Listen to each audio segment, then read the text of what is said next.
नमस्कार मित्रों, आज हम जानेंगे कि गायत्री मंत्र का उच्चारण करना सही है या नहीं। बहुत से लोग कहते हैं कि गायत्री मंत्र का उच्चारण नहीं करना चाहिए, गायत्री मंत्र का उच्चारण करने से पाप लगता है और बहुत सी हानियाँ होती हैं। तो आज इन्हीं बातों को हम समझने का प्रयास करेंगे। क्या वास्तव में गायत्री मंत्र को जपने से या उसके उच्चारण से कोई परेशानी होती है या इसका कुछ और ही अर्थ है, इन सब को जानेंगे। चलिए जानते हैं युग ऋषि पंडित श्री राम शर्मा आचार्य के शब्दों में। गायत्री मंत्र का किस प्रयोजन के लिए किस प्रकार उच्चारण करें, इस संबंध में कई बातें जानने योग्य हैं। गायन उच्चारण सस्वर किया जाता है।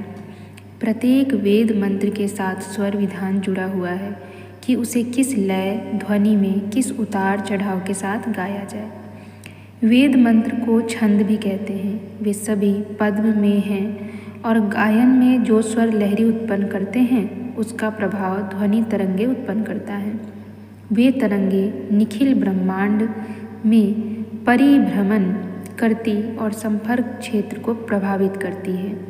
इसीलिए सहगान में, यज्ञ हवन में, मंगल प्रयोजनों में, शुभारंभ में गायत्री मंत्र उच्चारण सहित निर्धारित स्तर विधान के साथ निर्धारित ध्वनि प्रक्रिया के साथ गाया जाता है।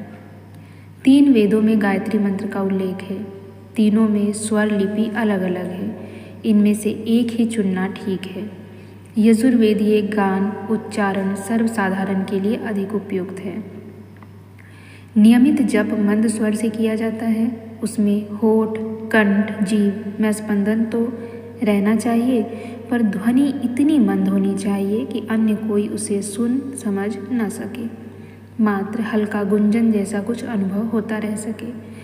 यदि रास्ता चलते बिना नहाए कामकाज करते हुए अनियमित जप करना हो तो होठ, कंठ, जीभ सभी बंद रहने चाहिए और मन ही मन ध्वनि ध्यान की तरह उसे करते रहना चाहिए।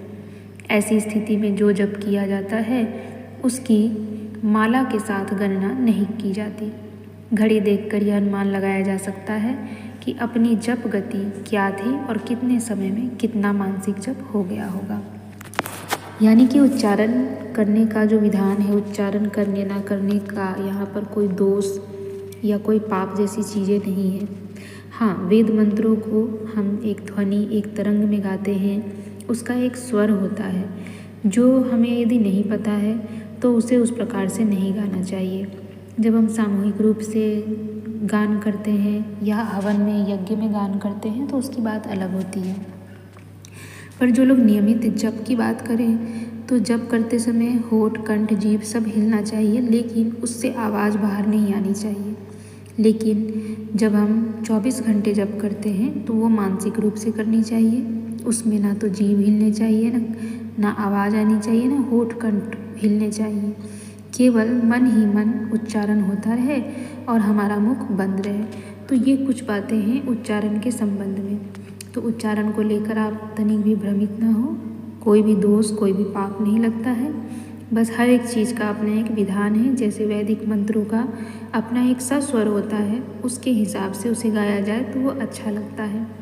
बाकी जप में आपको बताया गया कि जप में आपके होठ, कंठ, जीभ हिलेंगे और मानसिक जप में आपको केवल मन ही मन आपको मंत्र जप करना है। मानसिक जप तब है जब आप पूर्ण रूप से हाथ पैर धोकर या नहा धोकर या स्वच्छ होकर या जो दैनिक क्रिया होती है उसको बिना किए हुए कहीं पर भी कर रहे हैं, तब आप मानसिक जप कीजिए। जैसे आप नहा रहे हैं, कामकाज कर रहे हैं, रास्ते में चल रहे हैं, कहीं बैठे हैं, जब भी खाली समय में आप करते हैं तो उस समय मानसिक जप किया कीजिए।